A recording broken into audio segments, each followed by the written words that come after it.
G'day YouTube, Thunder Diesel here. How's everyone doing today?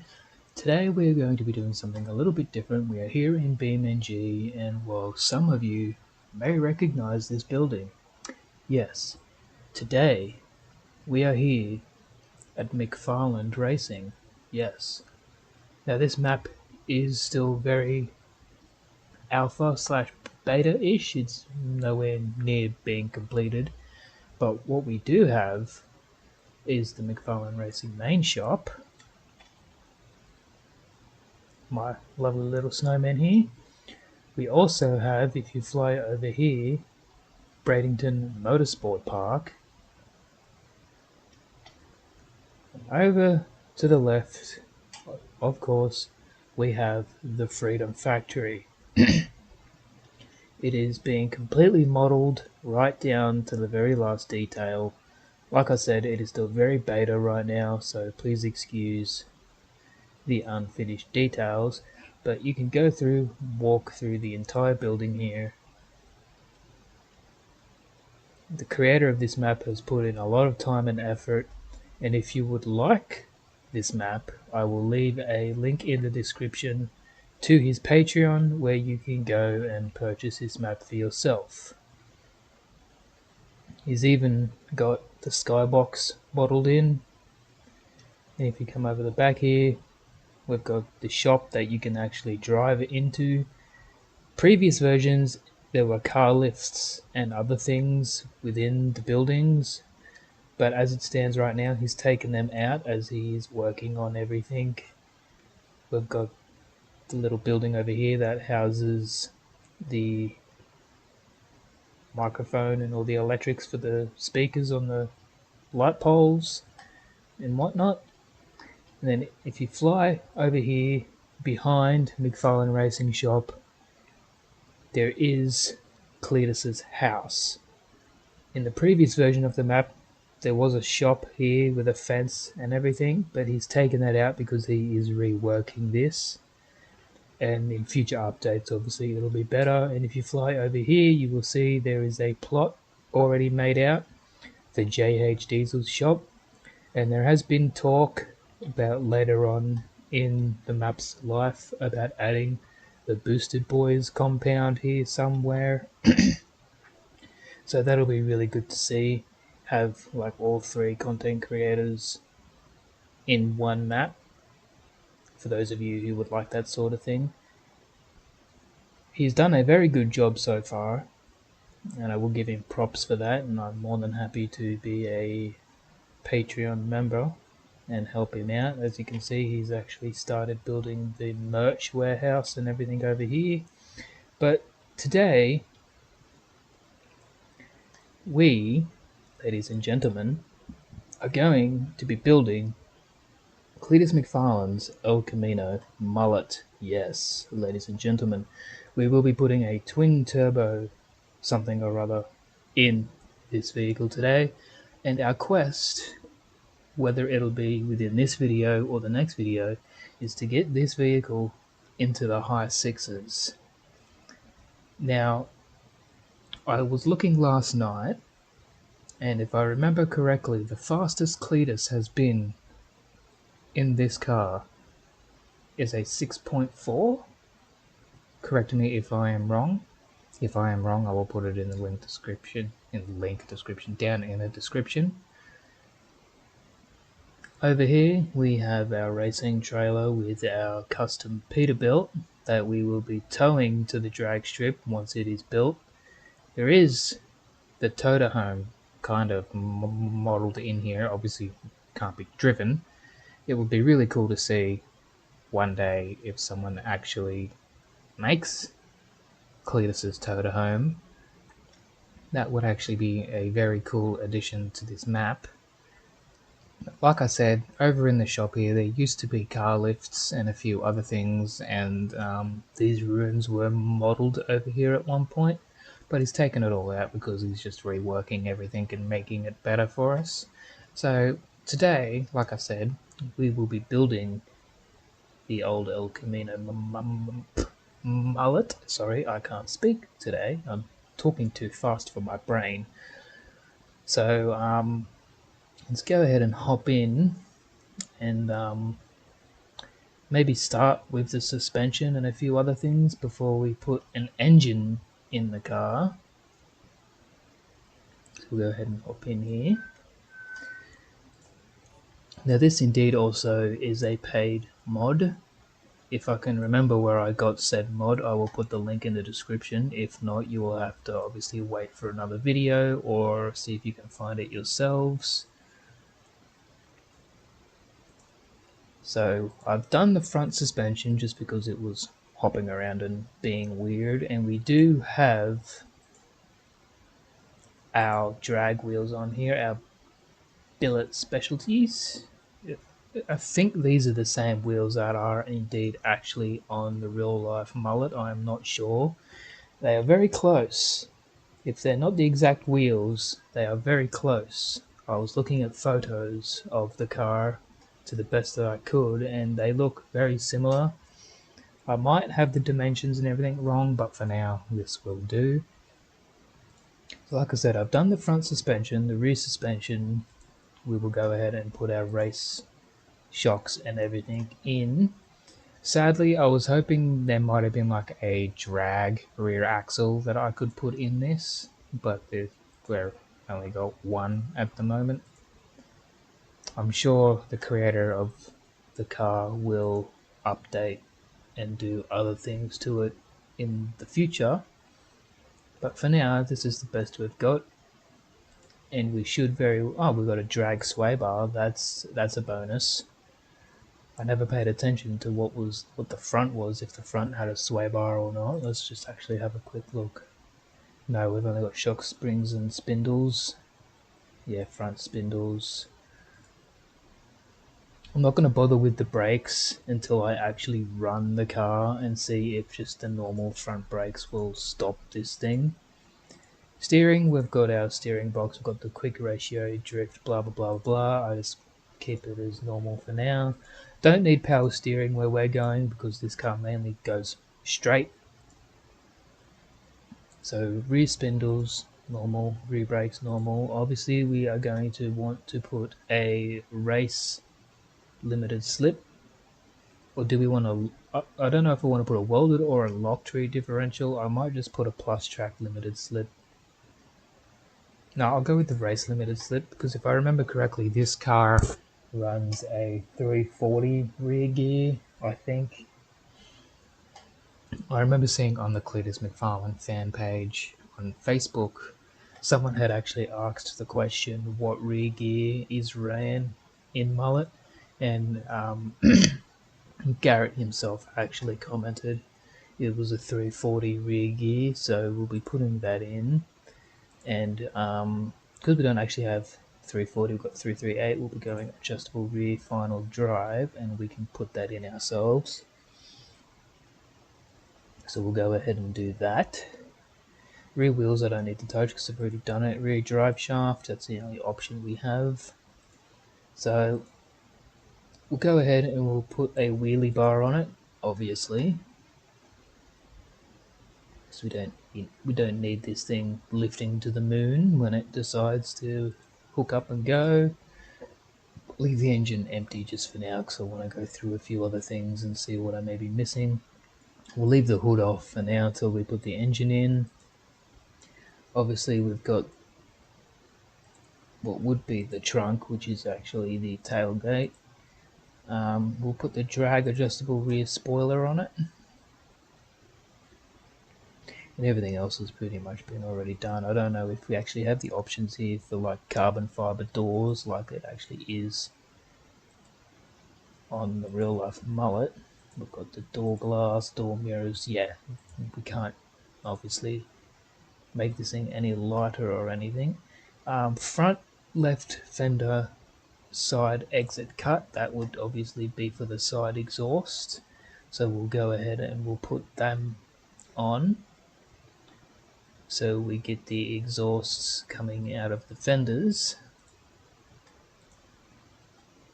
I can't remember correctly, does it have twin side dumps or just the one? I think it has twin because it's twin turbo, so obviously it would have both. So yeah, This mod is actually really well done, considering, well, not considering anything, it's just really well done.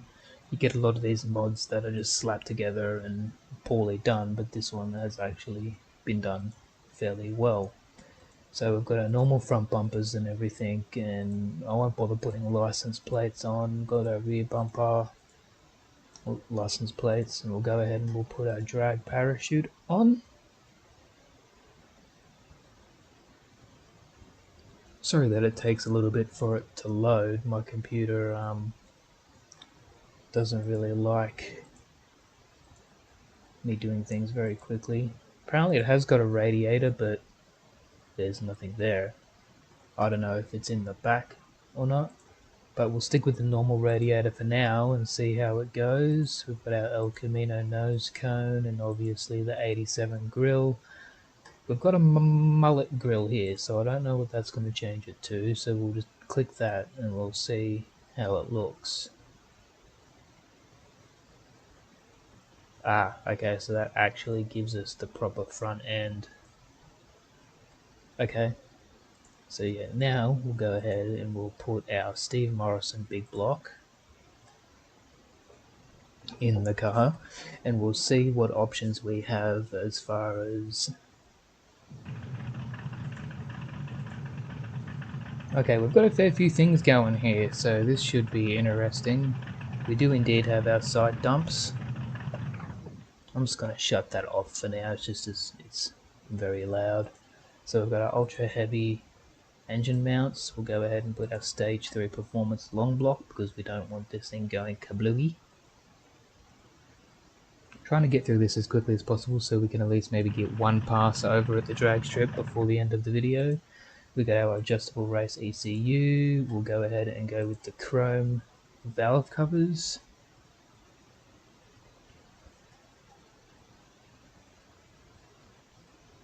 I'm not going to put nitrous in it yet, just until I can get a sort of a idea of what suspension tuning and everything I'm going to need to keep this thing from spinning and just things like that. So we'll go ahead and we'll go our stage 3 variable boost turbocharger, because as everyone knows, if you are a fan of Cleetus Mcfarland, his El Camino actually has 3000 horsepower, so we're trying to get this as accurate as possible. Get our twin turbos, chrome, and then we've got our exhaust here, so we'll just, obviously it's the side dumps, so I might just leave that because it's already... Don't know why it gives me the fender exit when we've already got the fender exit, so I'm just gonna have a look see and see what it changes it to.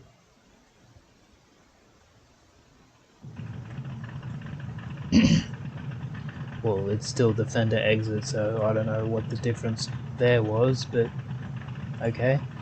And obviously we'll be going with our... Turn that back off because I can't think. It's got a 3-speed automatic or a 3-speed manual, then a 4-speed automatic drag transmission. I know for a fact that this particular vehicle has a 3-speed T something or other, but it's not either of these. So I'm gonna have to unfortunately go with a 4-speed just so I've got a trans brake, because if I go with either of these, if I keep it as a 3-speed automatic, I'm pretty positive it doesn't have a trans brake. No, it doesn't. I'm pressing the button and there's nothing coming up, so I'm gonna have to go, sadly, with the 4-speed drag transmission.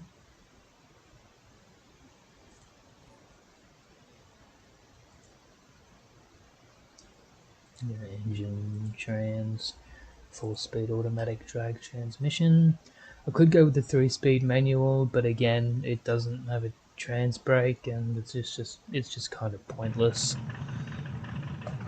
And I really wish there was a way to stop the car spawning at idle. I'm just going to leave it at the medium stall converter for now and just see how it goes. Now this has indeed got a rear drive shaft and everything in it. Yep, alright, so now we'll go over to tuning, and got our differential here, our rear final drive. It's already at 3.4. I don't think putting the 0 in there really makes much difference, but we're just going to leave everything there for now. And our boost by gear, I couldn't find anything online unless I sit here and go back through his last video of them tuning the car for different boost variables through first, second, third and fourth and such. So for now, in first gear, we're going to bring that back down to about 9 psi. Then second gear, why is it not letting me type in what I want? There we go. We'll go say around 20 psi. Then third gear, we'll go 30 psi. And then in fourth gear, we will go 50 psi. Because like I said, I don't exactly know what... Why? Let me type, please. That would be great. I don't exactly know what type of boost it is running, so I'm not going to sit here and go back through all the video. The inertia and exhaust power, I have no idea what these mean, because look at the example. Look at the description, for example. Power that the exhaust makes the turbo spin. Someone explain that to me, because that doesn't sound like English. So here we're going to go idle RPM, bring that down to around 900. And our RPM limit, we're going to bring that all the way up to 8,000 RPM. Rear spoiler angle, not going to touch for now, same with the suspension and everything. The only thing I'm going to touch on the suspension is the ride height. We'll bring that, both of them down, just so we can kind of get the right looking kind of stance. Same with the wheelie bar and wheel alignment. Not going to touch any of that until I've got a baseline of what the car is going to do on the track. We'll bring the tire pressure down to say around, what, 10 psi maybe? We'll see how that goes. And we'll go ahead here and we'll actually drive it over to the drag strip, because there's no point in loading it up in the trailer and whatnot. I'm hitting all the wrong buttons. So to me, that stance kind of looks alright. I think the rear end needs to come down a bit more, and maybe, because from what I remember, the rim is kind of still tucked up under the fender, so this ride height obviously isn't going to be the finished product, but we will just see how she goes.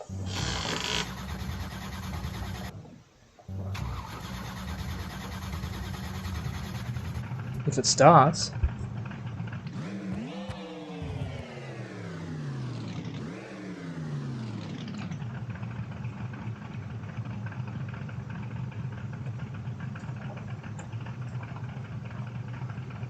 Wheels are kind of clipping through the fender a bit. I might have to change the track width there a little bit.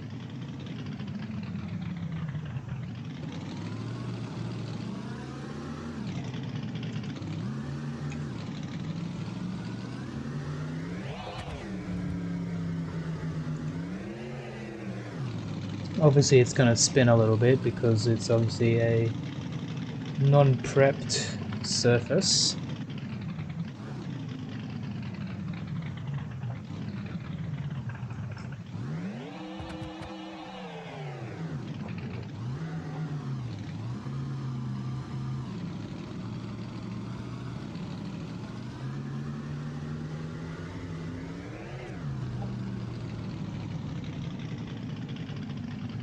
Very difficult to control this thing, so obviously there is some alignment issues and things that I need to work out, but I figured we'd just get her built, and then come over here to the drag strip and get a couple passes in just to get a baseline on how she does.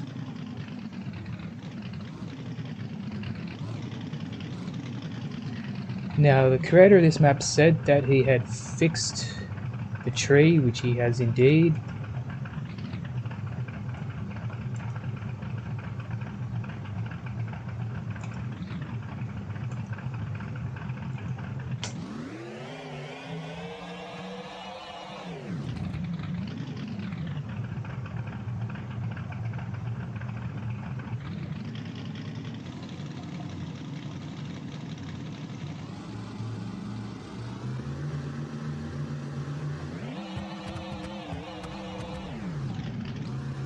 Okay, so that launch boost is obviously way too high. Whoops, I didn't mean to do that. Great thing about computers is we can just do this. And I actually did not pay attention to if I am running a drag slick or a bias ply. So we'll just quickly have a look here and we'll see what type of rear wheel we're running.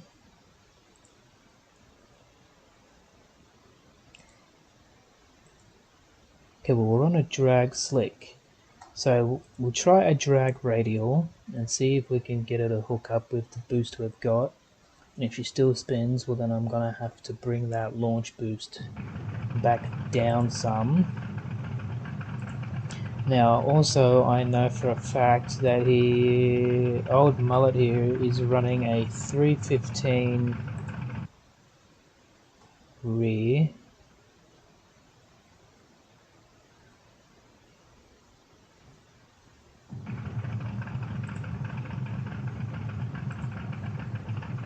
And we'll stick with them. We'll stick with all that.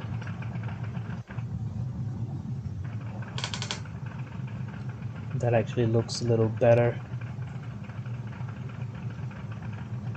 We may be hitting the wheel well here some, so I might have the wheel a bit too big maybe. I might have to go with a smaller rear rim. Let's just have a look see real quick before I send it down the track again. I really should have looked at all this before I come over here. Well, the smallest rim diameter we can go is 15 inches.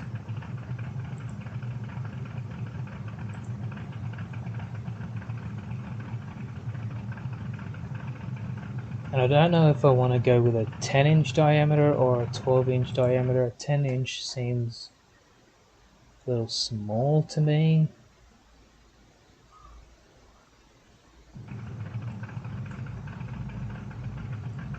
Like if you look at it, it doesn't seem to be much tire there, but it fits the wheel well a lot better now. So that might be the way to go. And it's changed the wheels on me. Lovely. So we'll go back to the billet specialties.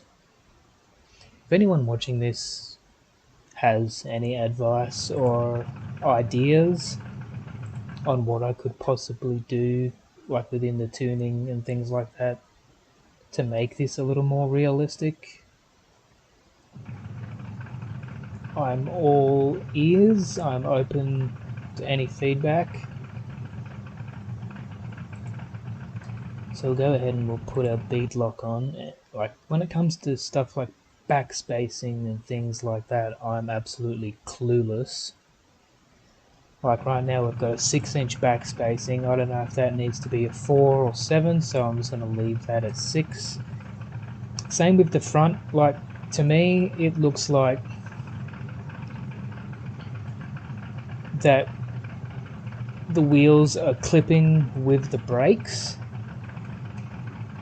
So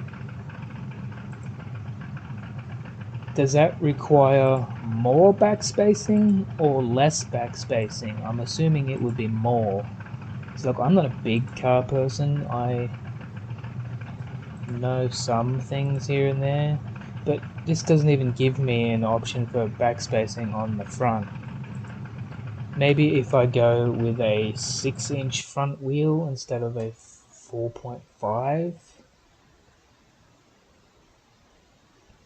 go up 2 inches, then of course it changes the front wheel, and you can see with this wheel that the brakes are actually indeed clipping with the wheel. And then when we change to the billet specialties, they seem to be like, would that be track width? Like, this is also all the stuff I need to learn. Like, you can see the hub coming through the wheel, so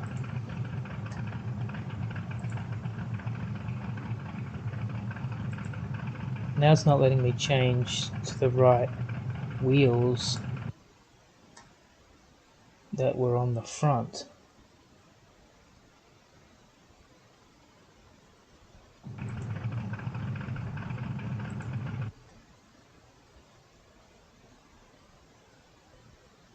Because before, when it was at 4.5, it let me use the same wheels that are on the rear.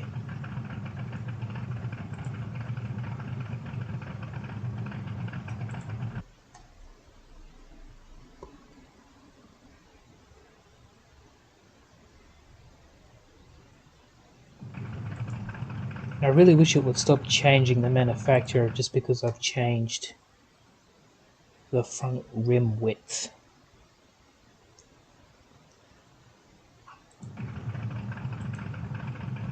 So yeah, now see, it lets me change it back to the Comp 7 spindle mount, which are the same wheels that are on the rear, which I think are the closest that look like mullets.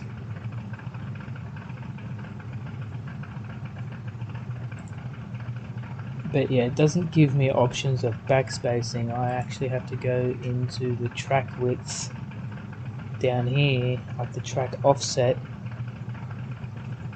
and bring it up just so it looks right.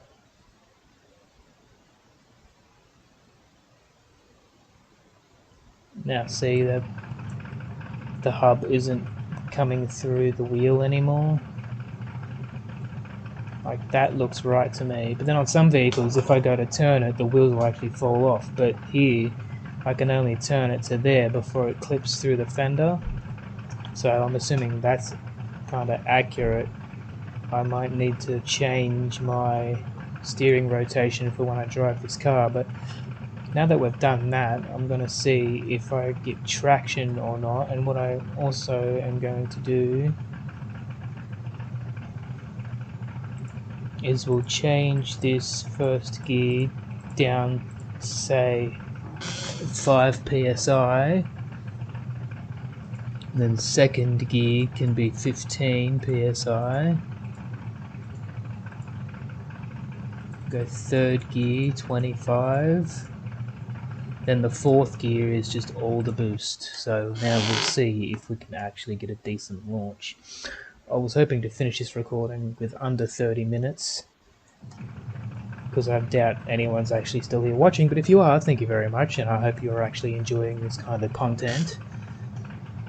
The next video I put out will be of me trying to actually tune the vehicle to get it into the 6s.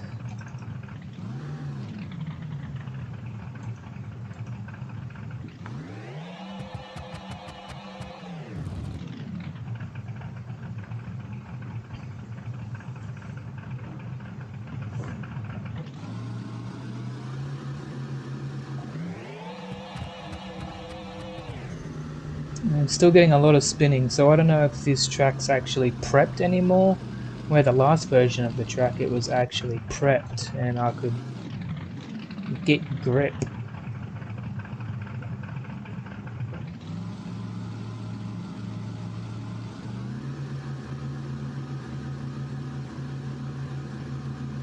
So maybe we'll try launching it at around 4 psi instead of 5 and see how it goes. Very unwieldy.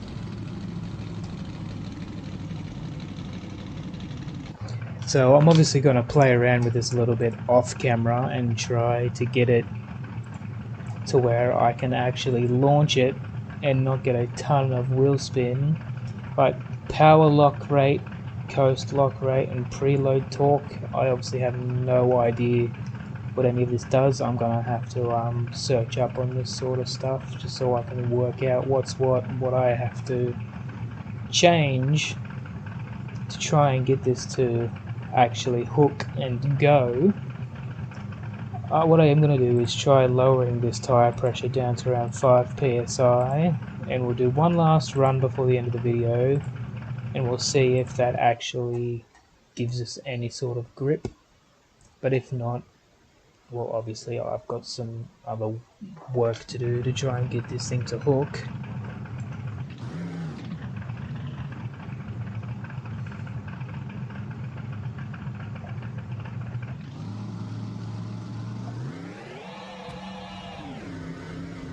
I'm barely even touching the accelerator and it just wants to spin. Yeah, I just can't get this thing to hook at all at the moment. We've got an 850 and 885 on that pass, but that's obviously nowhere near what this car is running. But yeah, if you liked this video and you'd like to see more of this type of content, please hit that like button, leave your comments, hit that subscribe button, and hit the little notification bell so you know when I upload. Until next time, Thunder Diesel out.